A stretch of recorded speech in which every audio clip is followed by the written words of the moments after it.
नमस्कार दोस्तों, मैं हूं संजीव चौहान और इस वक्त TV9 डिजिटल पर मेरे साथ आप सुन रहे हैं अपना पसंदीदा प्रोग्राम पॉडकास्ट। सोमवार से शुक्रवार यानी रोजाना रात 8:30 बजे की तरह ही आज बात करते हैं हिंदुस्तान के धुर विरोधी पड़ोसी पाकिस्तान की खुफिया एजेंसी ISI के बेनकाब हुए खतरनाक मंसूबों की। उन मंसूबों का बेबाक जिक्र जिनका ताना बाना तो ISI बुनती है, मगर ISI के अपने ही किराए के एजेंट उसके मंसूबों की हिंदुस्तान से खुद ही मुखबिरी करके हवा भी निकालते रहते हैं। हिंदुस्तान के हर बढ़ते कदम को रोकने की जिद पर अड़ी बैठी, मतलब हमेशा भारत के लिए गड्ढा खोदने की ख्वाहिशमंद पाकिस्तानी खुफिया एजेंसी ISI की नज़र अब यूपी और पंजाब विधानसभा चुनाव की ओर घूम गई है। अब तक भारतीय फौज और हमारे युवाओं को अपनी किराए की गोरी बिशकन्याओं के जाल में फंसाने में नाकाम होने से बौखलाई पाकिस्तानी खुफिया एजेंसी ISI ने अब अपनी नई भर्ती शुरू कर दी है।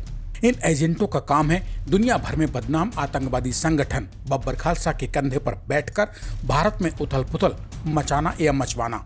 वो उथल पुथल जिसे गोरी विशकन्याएं ISI से ऐंठी मोटी रकम डकारने के बाद भी नहीं मचवा पाईं। लिहाजा अब बेचैन ISI के भाड़े के एजेंटों ने व्हाट्सएप ग्रुप का घिनौना खेल खेलना शुरू कर दिया है। फिलहाल बात करते हैं अब तक भारतीय फौज और नौजवानों के ऊपर गोरी पाकिस्तानी विशकन्याओं द्वारा फेंके गए जाल को नेस्तनाबूद कर डालने के बाद ISI के घर आंगन में पैदा हुए बदतर हालातों का, जिन्होंने ISI के कारिंदों में खलबली मचा दी है, जिसके चलते इन दिनों ISI के घर आंगन में शमशानी सन्नाटा पसरा पड़ा है। पाकिस्तान ने अब से पहले चले दांव में अपनी रोटियों पर पाली और हिंदुस्तान की ओर सरकाई गई बिशकन्याओं पर जी खोलकर अपनी काली कमाई लुटाई थी। उस खाली पड़े दाव में हासिल हार ने ISI को उसके पांवों पर सीधे खड़े होने के लायक भी नहीं छोड़ा था। लिहाजा उस हार से बौखलाए पाकिस्तान ने अब हिंदुस्तान के 5 राज्यों में चल रहे विधानसभा चुनावों पर अपनी कानी नजरें गड़ा दी हैं, ताकि चुनाव की भीड़ में घुसकर अपने मंसूबों को अंजाम दिलवाकर ISI और पाकिस्तान जश्न मना सकें। हालांकि पाकिस्तान के ये मैले मंसूबे उसकी बिगड़ैल और जमाने भर में बदनाम खुफिया एजेंसी ISI को खुशी के जश्न तक पहुंचा पाते, उससे पहले ही हिंदुस्तानी खुफिया एजेंसियों ने ISI के इस तिकड़म में सेंध लगाकर उसके तिलिस्म को तबाह कर डाला है।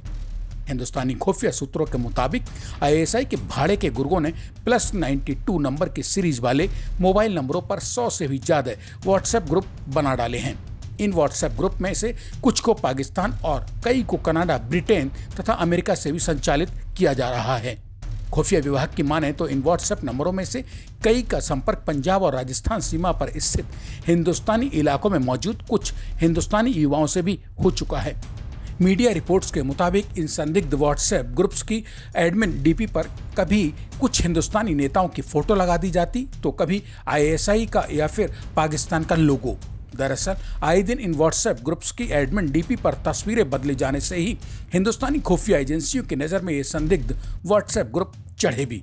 इन व्हाट्सएप ग्रुप्स की जड़ खोदने में जब भारतीय एजेंसियां जुटी तो पता चला कि इनमें से कई का लिंक प्रतिबंधित आतंकवादी संगठन बब्बर खालसा के संदिग्धों से भी है। अब तक हिंदुस्तानी खुफिया एजेंसियों ने ISI के इस व्हाट्सएप ग्रुप के खतरनाक खेल में जब सेंध लगाई तो भांडा फूटा कि ISI किसी भी तरह से बब्बर खालसा के कंधों पर चढ़कर पंजाब, उत्तराखंड, UP राज्यों में हो रहे विधानसभा चुनावों की भीड़ में खलल डालकर अपनी खुशियों की नींव खड़ी करने पर आमादा है। मगर अब उसकी खुशियों की बात छोड़िए, जमाने भर में बेजा हरकतों को अंजाम देने के लिए बदनाम ISI के कारिंदों को मुंह दिखाते नहीं बन रहा है, क्योंकि उसके द्वारा तैयार तिकड़म के तिलिस्म को भारतीय एजेंसियों ने तबाह कर डाला है। हिंदुस्तानी खुफिया एजेंसियों और खबरों की माने तो कुछ ऐसी व्हाट्सएप चैट और ऑडियो क्लिप्स भी उनके हाथ लगी हैं, जो पहले से ही हिंदुस्तान से पस्त हुई पड़ी पाकिस्तानी खुफिया एजेंसी ISI के ताबूत में आखिरी कील साबित करने के लिए काफी है।